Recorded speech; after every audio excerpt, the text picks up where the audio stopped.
শুভ সকাল।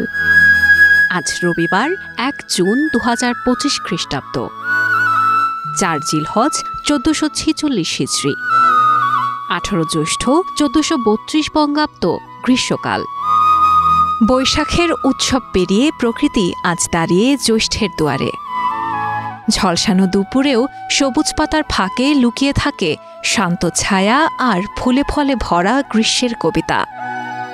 আম কাঁঠালের পাকা গন্ধ আর মিষ্টি আহ্বানে হাজির হওয়া জ্যৈষ্ঠের সকাল শুভ হোক আপনার জন্য।